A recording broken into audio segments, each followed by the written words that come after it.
Hey everybody, welcome back. We are back right now. It's been a little break. We had some, life comes at you fast. We don't get to record as often as we need to right now, but hey, we here.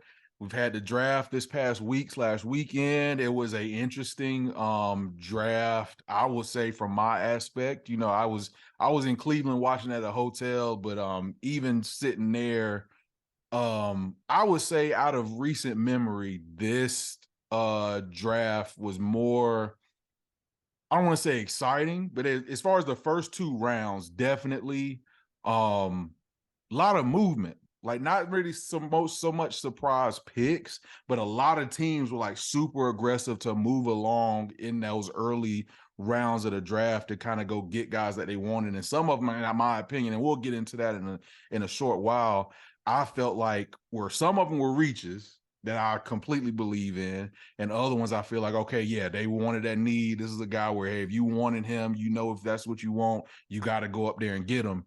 And as for overall, though, I think it was a good draft. I think a lot of teams kind of picked up on some guys they wanted. There's some teams that went in a different direction than I predicted they were going to go.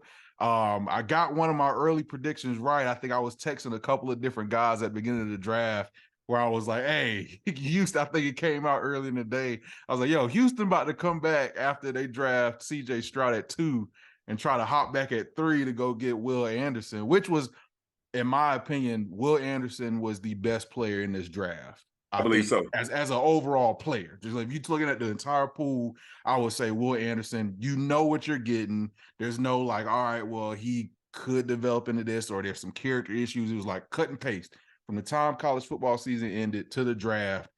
You had no question about who he was or what he could be and what he would bring to an organization. And I think he's a day one starter for Houston coming in right now.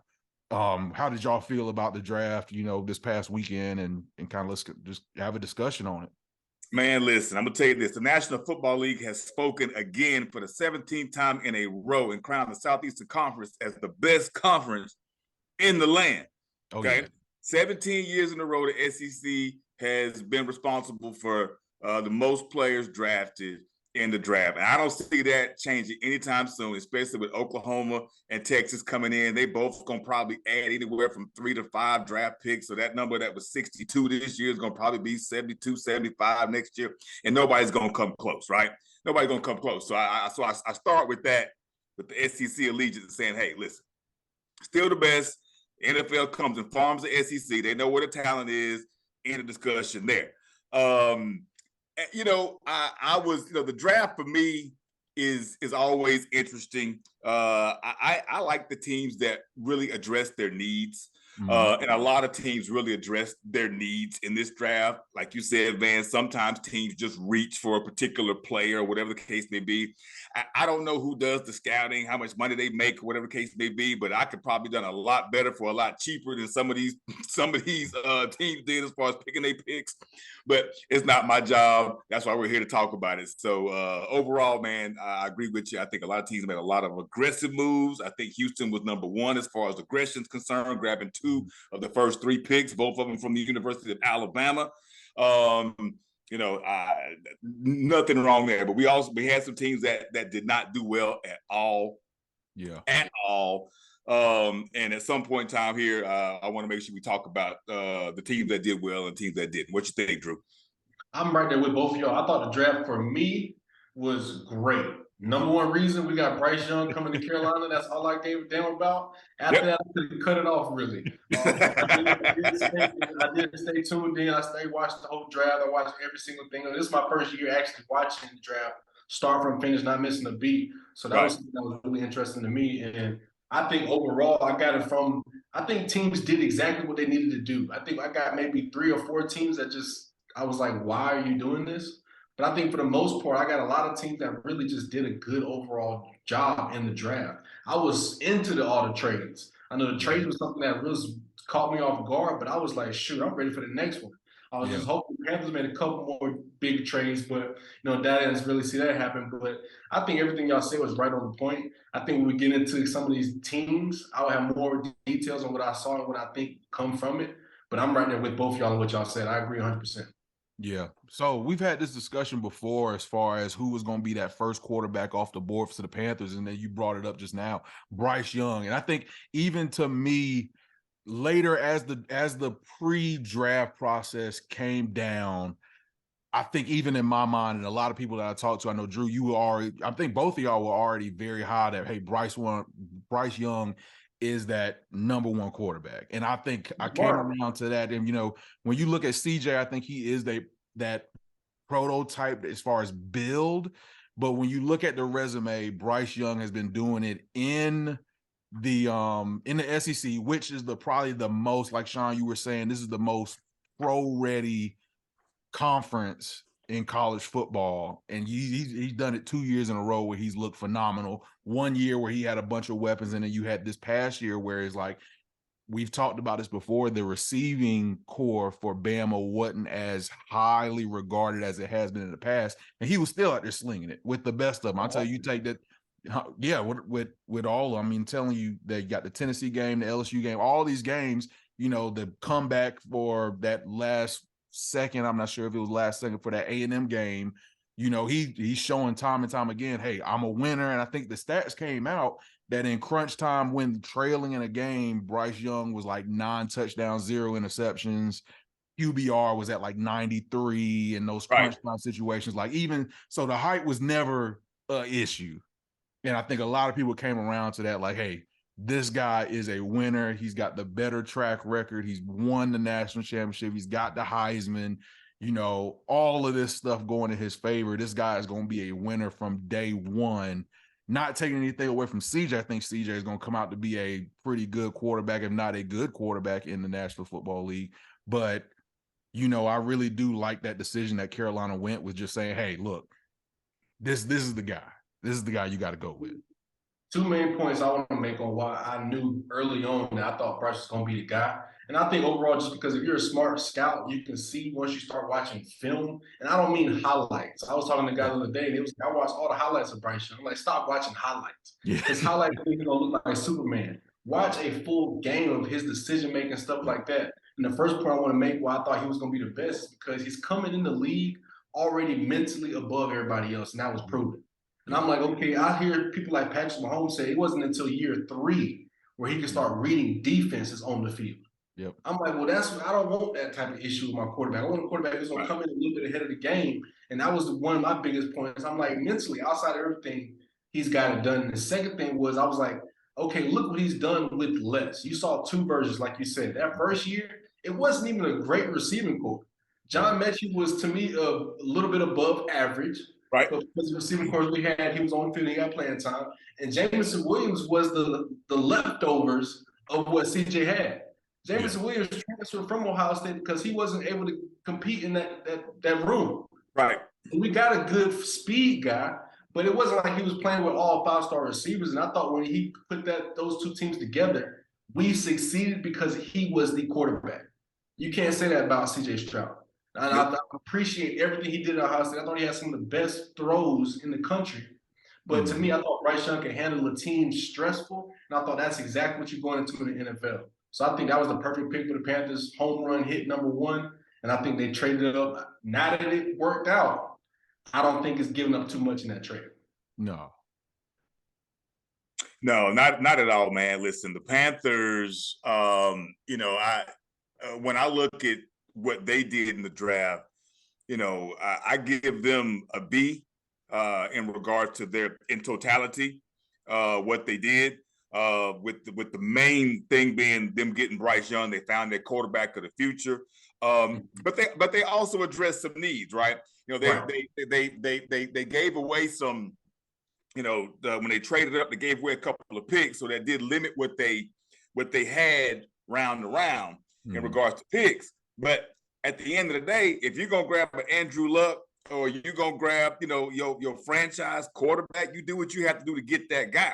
Because at the end of the day, you're not going to win a championship without a quarterback. You're just not going to do it. Because the defenses like the old Tampa Bay Buccaneers and the Baltimore Ravens defenses, I mean, they're not coming. They're a dime a dozen now because offense, the game has become an offensive game, not necessarily a defensive game, right?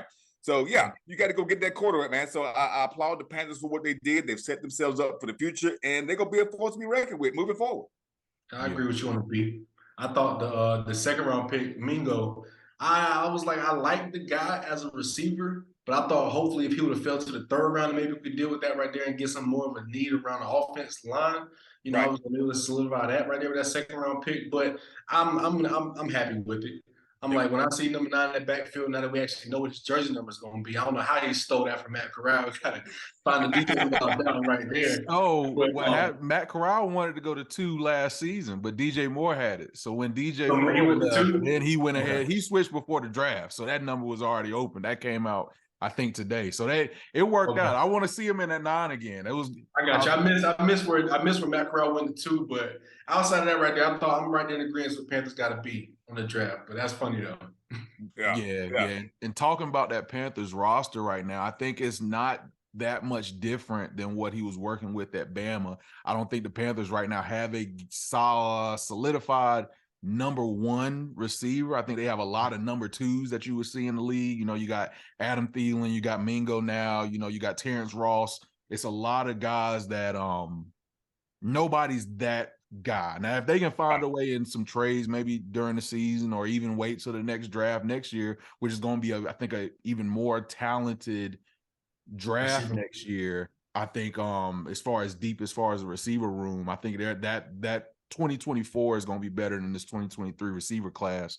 But even with that, I think he's stepping into a good situation with a good bit of veterans. You know, Adam Thielen is a guy that's been in the league for a long time as a receiver. He's going to have a lot to work with. You got Hayden Hurst now at tight end. You got Miles Sanders now at running back. I think he's got some veterans there that's going to help him and make some plays for him.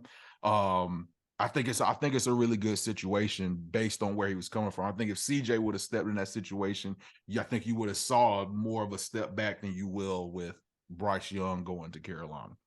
Oh, no doubt, man. And Bryce Young, you know, because he's the quarterback that he is, he doesn't have to have a legitimate number 1, right? He's got vision, right? Bryce is going to find the open guy. So, you know, he's not staring down any one receiver. He's going to throw it to whoever gets open. So the cast of receivers and tight ends that he has there, you know, they're not going to burn you deep downfield, but Bryce Young is surgical in that, like, you know, from the line of scrimmage to about 15, 20 yards. He can throw the deep ball with the best of them, but he is surgical in that mid-range game. And the receiver core that he has to work with is a mid-range game type of receiver. And he going to carve them up, man. He's going to carve defenses up. I cannot wait to see. Yeah. But I think people still got to even calm down on that aspect and give them at least a season to get adjusted.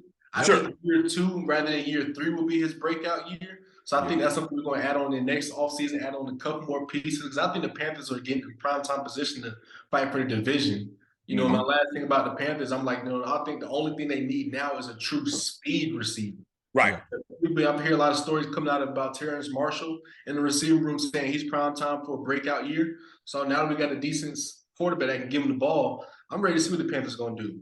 And the last point I got for the Panthers, and touching on what you just touched on just now, Drew, as far as the speed guy in the receiver room, I think that's why they went out and got a Damiere Byrd, who was with Atlanta last year, you know, a veteran receiver, but a pure slot speed guy. That's what he is a speed guy. And then another thing you were touching on just now, I think this division is prime time for him, because right now I got Carolina battling with New Orleans for that first spot. I think after that, I think Tampa's going to take a step back. They got Baker, but at the same time, look at what Tom Brady was able to do with that team last season. Wasn't overwhelming, wasn't great. I think that roster is kind of aging, kind of falling apart. They're taking a step back, and I think Atlanta's still at the bottom, kind of figuring out. I don't think Desmond Ridder is the guy in Atlanta. I think they've got some nice weapons, but I don't think they have their quarterback to take that step forward. So I think, hey, it's up for grabs. So if you can duel with Derek Carr in New Orleans and that's how I rank, especially in the offseason and going into the preseason, how I rank NFL. I don't do NFC and AFC. I do my divisions. And I definitely believe, like, hey, there's nobody that's leaping off the page right now in the NFC South that are that much better than what Carolina has right now working with. I agree. Kind of just staying in that area. What do y'all think about NC South's draft picks? What do y'all think? Anything that's jump off the screen with those? I thought it was pretty, to me, outside of Bryce Young, we got Bijan Robinson I was going to about the to say. Falcons. I thought it was pretty average. But the Falcons, I think, do have a home run hit with Bijan. I think that he's going to be a great running back for them. But I think it's not just going to be the full work we kind of saw with Saquon Barkley and the Giants. No, I think if we get a tag team between him and Cordell Patterson, if they keep that around, man, I think that's going to be dangerous. So that's something we're going to have to look at as a Panthers fan. We're going to have to watch out for that. Yeah, and you know what? To talk about the fact that the Panthers, man, I gave them a C. They did get Bijan. Listen, and Bijan is as advertised. And the Falcons are becoming more of a power run team. Okay, and Bijan fits that, right? Bijan is going to hit you hard. Cordell can come in and hit you with the quickness or whatever. But the thing that I really didn't understand about the Falcons and their draft, and they got an offensive tackle with number 2 pick. Mm-hmm. They didn't address speed at receiver. No, they didn't address the receiver position. Yep. I'm like, your quarterback is a little, he needs a little help, right? I mean, he needs to develop, and yes, you want to run the ball to take some pressure off of him, but at some point in time, you're gonna have to throw it, and you need a burner somewhere. And they didn't address it, man. So that's why I gave them a C, because they did not address their total positions of need in totality. Yeah. I think they handled a lot of free agency decent. With the secondary, getting Jesse Bates from Bengals. I think he's going to be a good guy for that defense. But it's still, like you're saying, Sean, nobody that's jumping off the page. Nobody that's like, we got to go through them. It's not that type of situation. So I think I like what they did early in the draft. I think they could have did a little bit better. But I think overall, they still maybe 3-4 years away. They're away from making it big time in that division. And I think if the Panthers and the Saints stay healthy, because that's their biggest thing is health, they're going to be the top of the division. So, right. Yeah. Both didn't make anything noticeable in the draft. The Saints got a couple good picks. I thought they took one of the top ends we wanted in Foskey. I think we was going to get Foskey with our third round pick, but he got jacked away from us. But I think it's interesting. That division is going to be really interesting to see what's going to come into. I think it's prime time we got to keep an eye on it. Yeah. And listen, the rich stay rich and the rich get richer. What about the Philadelphia Eagles? I was about to talk. They won the draft, in my opinion. They won it. Listen, go ahead and call them Philadelphia, Georgia. Hey, man, that's Georgia. What do they call it? Georgia North? That's Georgia North, man. Dude, it's Georgia, but not just that. It's they dipped into Alabama and Georgia, right? With the first two, with the first 2 picks, they actually got 4 of their picks came from Alabama and Georgia, right? And don't get me wrong, the pick that they had with Jalen Carter, I like it. Okay, one, he's a dominant player. Now we got some issues off the field or whatever the case may be, and they can keep that in check. That'd be great. But I think what they thought, what they did was genius, because he's got ex-teammates around him in Philadelphia, right? To kind of keep him in check if he's gonna get out of line or whatnot. But that daggum defensive line, man, it's gonna be crazy. And how do you if you're Detroit?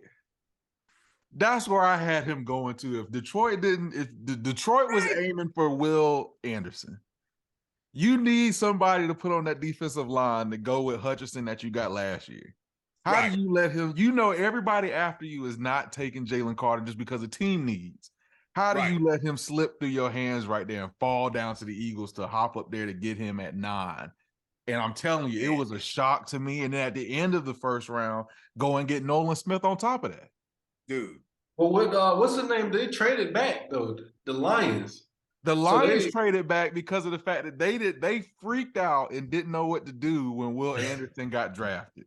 Correct. That's what happened crazy. When Houston traded back at the 3. Detroit freaked out. Calling it what it is. They said, "All right, we don't know what we're doing right now. And the whole board messed up. And before we get into Detroit, because that's something else I want to get into with that situation and their draft picks.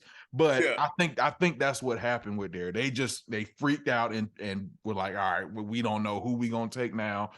Let's go and get up out of here. But in my mind, I'm like, all right, if Will is gone, you want a defensive line guy. Jalen Carter's right there for the pick, and he's gonna fall into your lap.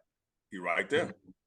And I don't think they wanted to carry the issues, but I think him falling to the Eagles is perfect, especially like you said, Sean, with him having them teammates around that can really – and it's not just any teammate. It's actually leaders that were on that Georgia team. Right. Coach Dean and Nolan Smith, those weren't no push-around type of guys. They're going to keep him in line. But him and Davis next to each other on the defensive line, I don't know what we're going to do. I don't know what anybody's going to do about that right there. Them Eagles are in prime time position to repeat and take over the NFC. Yep. So, I mean, I'm a fan of it because I love Bam. I love Jalen Hurts commanding that team. Love what the Eagles did, paying him that money. Please, goddamn, pay him all the black quarterbacks that type of money. But I'm like, look, to me, the Eagles killed the draft. Yeah. I'm with you, man. You're saying they won it. I think they killed it. They beat it by far. Yeah. You know, Nolan Smith was a steal. I don't know how he dropped out of the top 10. I'm interested to get into the details on scatter reports on what people actually saw in him or what they didn't see, and, you know, better to say. But I'm like, man, those are two home run hits. Yeah. When I saw Nolan Smith dropping, I was one of the trades I wanted the Panthers to do. I was like, yo, look, we need a linebacker. Yeah. Come back in and get this guy, because I think he could be a rusher and a drop back and, you know, run stopping linebacker. Athletic as hell, man. Yeah, he's too athletic not to be somebody you pick. And, you know, one of my infamous misses I think the Panthers had was we didn't get Michael Parsons as a linebacker. I was like watching him come off the board and later in the round and seeing what he became. I was like, I think Nolan Smith can be that type of player for the Eagles. So I think, man, that division right there is going to be 10 plus wins easy. It's going to be crazy. It's going to be crazy. Whew, boy, it's going to be nasty, boy. And look, in Kansas City, listen, they address needs too. Look, I'll tell you, the rich continue to get rich. All right. Now, look, the Chiefs, they had 7 picks. The Eagles had 7 picks.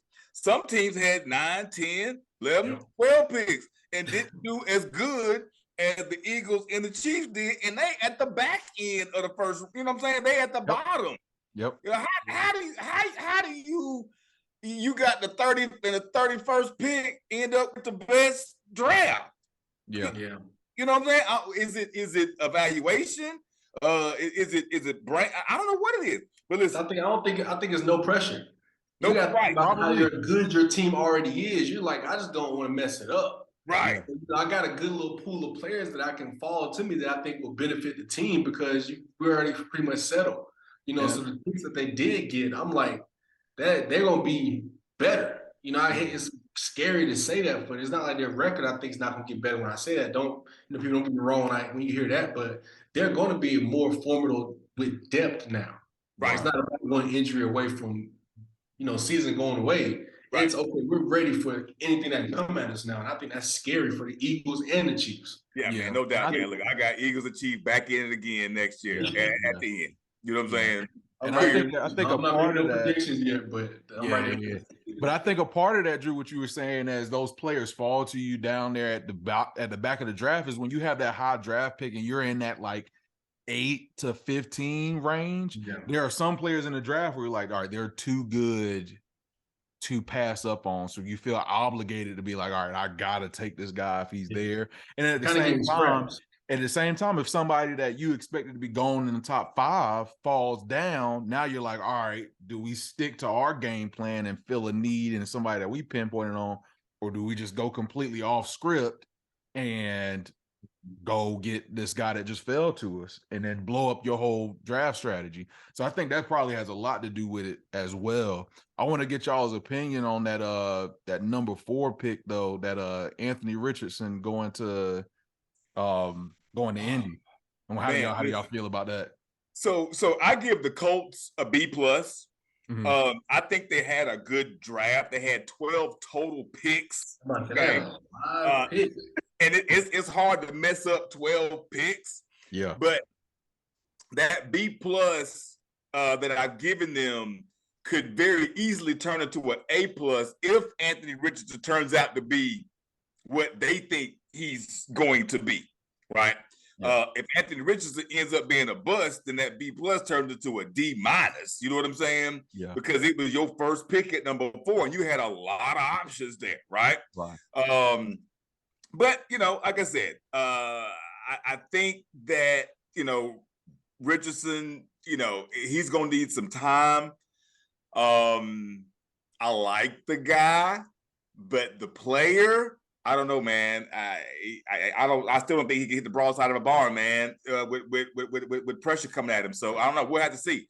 But overall, I do think they had a good draft. It's going to really depend on how Richardson turns out. So we'll do a 3-year evaluation on him to really find out how good their class really was. But currently, I'll give him a B plus.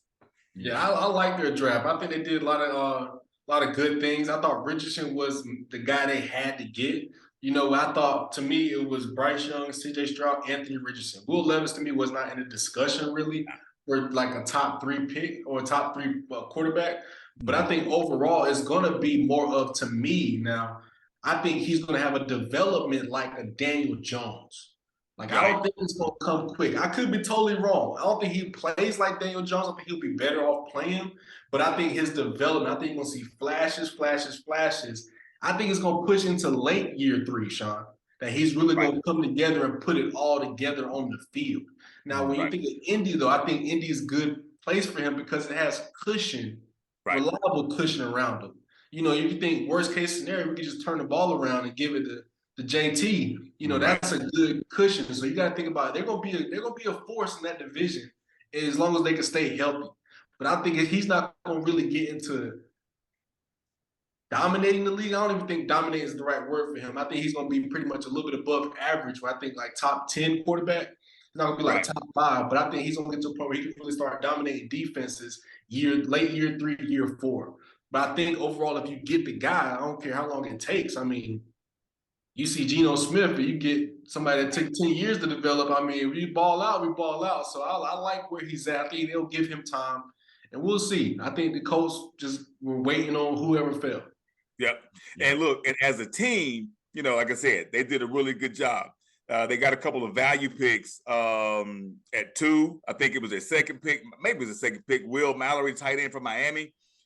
He's going to play as a rookie. And then the running back from Northwestern, Evan Hull, he's going to play as a rookie. So, again, overall, the Colts did a really, really good job with the 12 picks that they had. Yeah. But like you said, you can't go wrong if you got 12 of them. You can't go wrong with 12 of them. Yeah. Now, somebody else, I'm trying to remember, who was it? The Patriots. Now, they had 12 picks. They got 2 kickers. And they took a kicker in the 4th round. What the hell? Yeah. That's crazy. They had 3 picks in the 4th round. One of them 4th round picks on a kicker. Look, the Patriots got a C minus. Listen, they much better than this. Why do you take a kicker in the 4th round? I don't get it. I don't know if y'all looked at it or whatnot, but I'm totally disappointed in what the Patriots did with 12 picks. Yeah, you can mess it up. Yes, you can mess it up. The Patriots did. So the Patriots, to me, I feel like they don't have a game plan. No. Right. And to me, I stopped paying so much close attention to them until I know, okay, now you have a game plan where you want your franchise to go. Like, to me, I thought Christian Gonzalez was a great pick, but I thought he failed at him, though. It wasn't like you had a game plan to truly draft him. It wasn't like, hey, this is our guy, 100%. We got to get him no matter what. It fell to you. So at the same time, like, I am not as interested watching them day to day like I am for some of the other teams. It's a big question mark. Another team, not to jump around, I know we can come back to them a little bit later, but it was the Chargers. I was in that Chargers, like, kind of what is going on? Y'all didn't really address dominant needs how I thought y'all was going to do it early in the draft. But, when you go back to the Patriots too, but I was like, man, both of those teams to me were big question marks. Marks. So here's a situation I want to talk about, and that's Detroit, right? You trade out of the top 10, you go to 12, and then you draft Jamar Gibbs out of Bama. But in doing so, you have completely blown up your RB room. You go from having probably a very, maybe even top 5 running back duo in Swift, and you already lost Jamal Williams earlier in free agency because you didn't want to pay him. or maybe they had a plan they were going to get a running back anyway. Whatever the case may be. But now you go to Montgomery and Jamar Gibbs, which Jamar Gibbs, I think at this point is going to come in and be the starter at running back from day one. And as much of that positive momentum you had last season, you've got Aaron Rodgers out of the division now. Detroit was prime time ready to possibly even take over that division. And your roster is now kind of like falling apart in front of you. I don't know if it was a panic pick, because I had Jamar Gibbs going late first, early second. So this is somebody you could have gotten at the back end of those, or at the back of the first or beginning of the second round. And now you're picking him at 13. I think, and I'm watching the broadcast of it, I think everybody that was sitting there commentating on the stage were kind of like, yeah, this was a big reach for this player right here. Yes, and listen, and that's not to say that Jahmyr Gibbs is not a great running back. Listen, I personally would have taken Gibbs over Robinson, but not at 4 or not at 13. Right.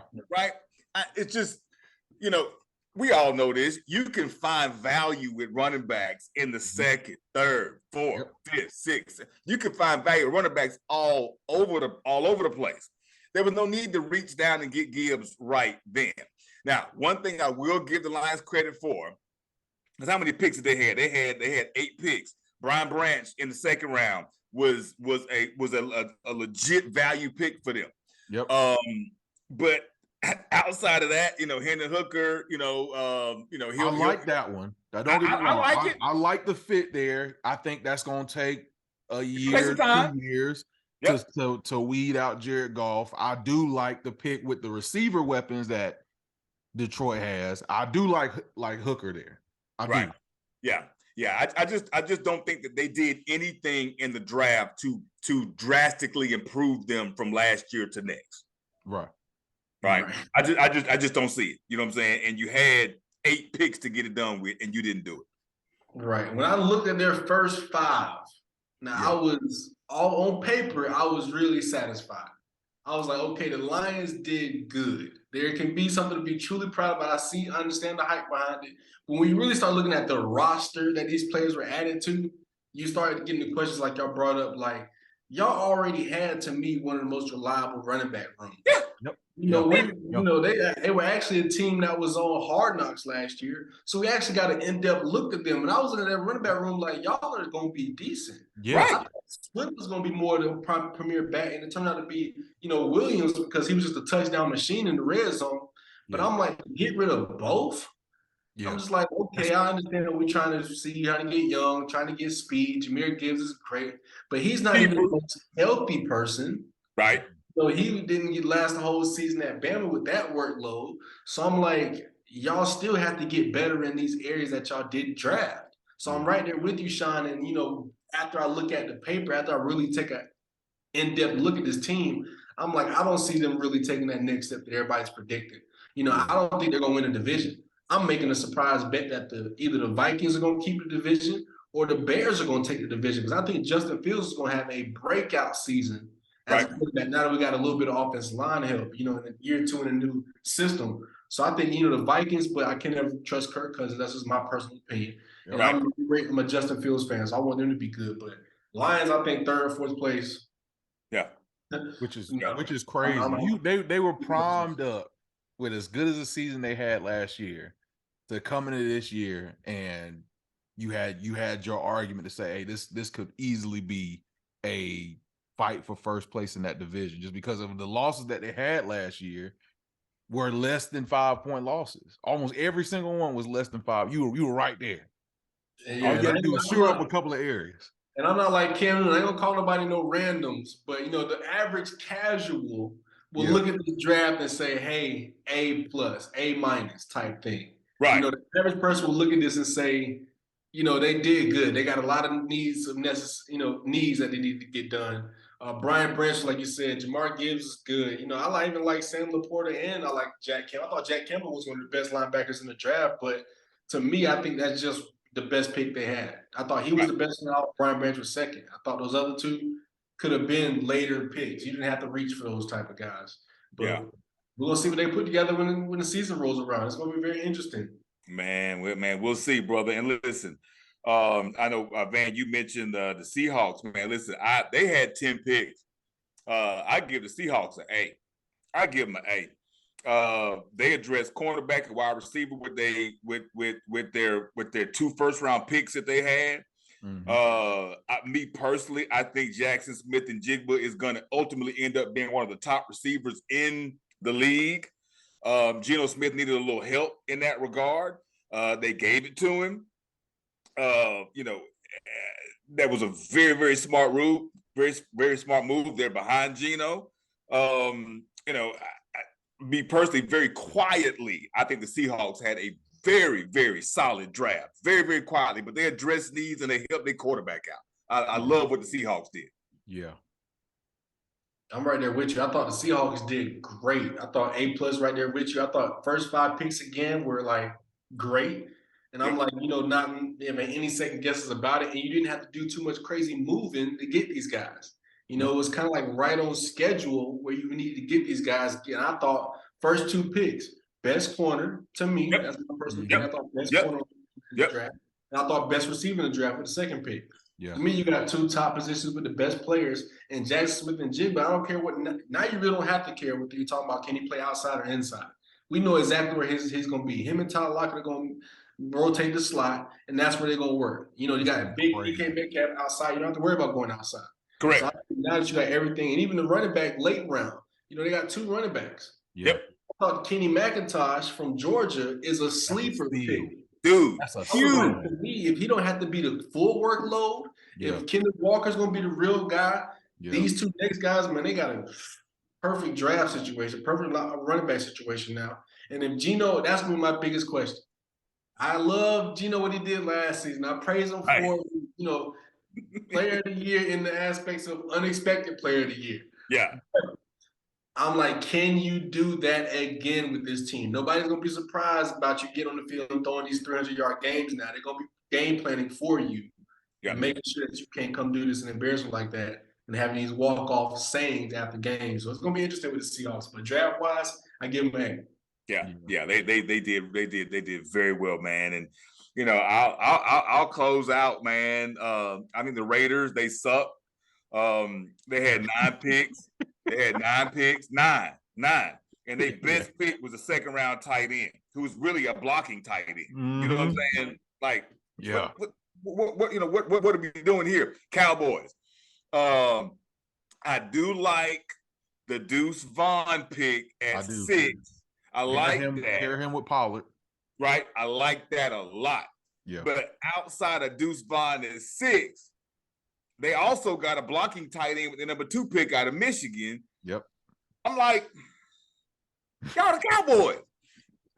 What did you do? They didn't do anything. After losing their tight end in free agency to Houston. Right.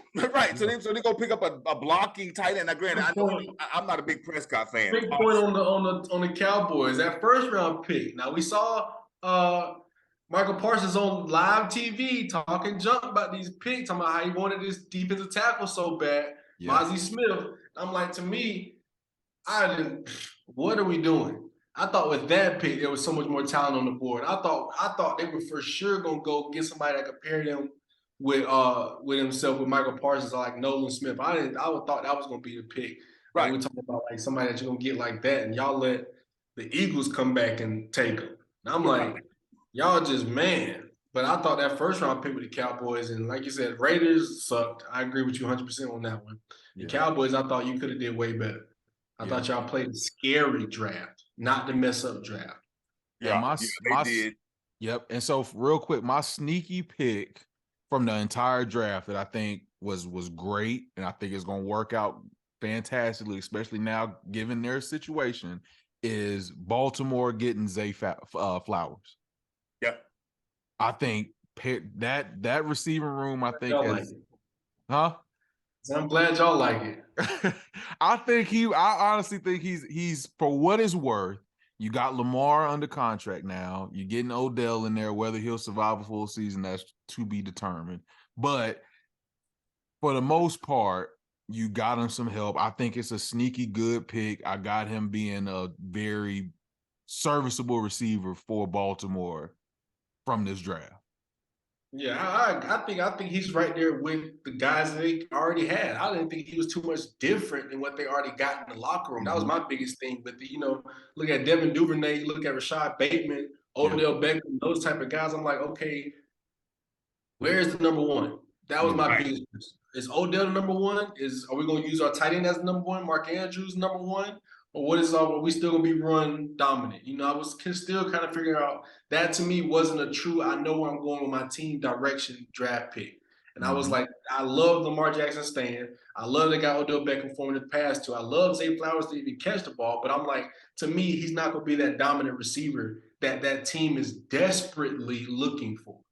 I can't name a number one receiver for them in a long years. Yeah, and Lamar needs, and this is a story for another day, really, but Lamar needs a number one. Now he does have Mark Andrews, which is really his number one. But when they start doubling Mark or whatever, you got to have somebody else you can go to legitimately, and maybe that's going to be Odell, maybe, but we'll see. But as far as what he did in the draft, kind of just par for the course. You know what I'm saying? They didn't really do a whole lot to really help themselves. I think, when you get Lamar under contract, you should be able to command receivers to come. And like I said, they got Odell, which is good, but health is an issue there. I want to see Baltimore succeed. I want to see Lamar Jackson succeed. I just don't know if the front office sees it the same way that we do. Yeah, my last one, I'm going to say just to close out, the last team I thought did really good, I gave them an A grade, was the Steelers. Okay. I thought the Steelers were in a division where they got to make a good draft. They got to make a good offseason to compete, because the Browns, I think Deshaun Watson's going to get back in his form where he's going to start playing better. Ravens are going to be back. They're fully healthy. They're going to be top of the division. Bengals going to be top of the division. Steelers are in a flip-flopping place about where they're going to go. I thought they had a great draft. I thought they had a truly great draft. And a draft, to me, that proves that they truly trust Kenny Pickett with the offense. They do. A draft that says, that, okay, he's our guy. They're not questioning about that. He's going to be the guy for years to come. I thought they did great. What do y'all think? Listen, the Steelers, their first 4 picks, mark my word, they all going to play as rookies. Yeah. They did their homework. They got better. They got value at every pick. At every one of their 7 picks, they got value at every last one of them. Outside of the Eagles, I would put the Steelers like the Eagles are like 1, and the Steelers are like 1A or 2. That the Steelers did a fantastic job in the draft. Yeah, love that Joey Porter pick and love that Darnell Washington pick. That tight end, I think he's going to stand out being behind. I think he's going to be the best of his class. Yeah. I think you can keep him healthy with his big stature. I know he's not the average type of NFL player, but if you can keep him healthy, he's to me an extreme glorified another offensive lineman. I mean, you cannot miss with that, especially with a smaller quarterback and Kenny Pickett. That was one of the guys I always talk about, the guys I thought the Panthers should have got. He was on my board for the Panthers. I'm like, I would have loved him over the 2 tight ends we got there. So the Steelers, I'm like, the Steelers are great position to have a good quarterback system and 2 picks that can really help out Najee Harris in the run game. Yeah. So I know we got a long podcast going here. I appreciate everybody for going in, but that was my team that I thought stood out the most to me, and I was just surprised at the end of the draft. I was like, that's what we need to look out for, Steelers. But, man, to me, like you said, going back to the beginning of the video, this was one of the most exciting drafts we've had in a long time. I feel like you can say that every single year, but to me, teams succeeded. If you needed to succeed this year, you had plenty of opportunity to. Teams are moving around. Players are going everywhere. Hey, this is the time to get better. I think a lot of teams did. Yeah. Agreed. Definitely. Hey, thank everybody for tuning in. Go ahead, hit that subscribe button, leave a comment. We'll get to a next video. Next time, I think we're going to come straight in and start getting into this post-spring SEC ball, breaking down some of this spring game film, and we'll see y'all next time. Y'all have a good one. Sounds good. All right.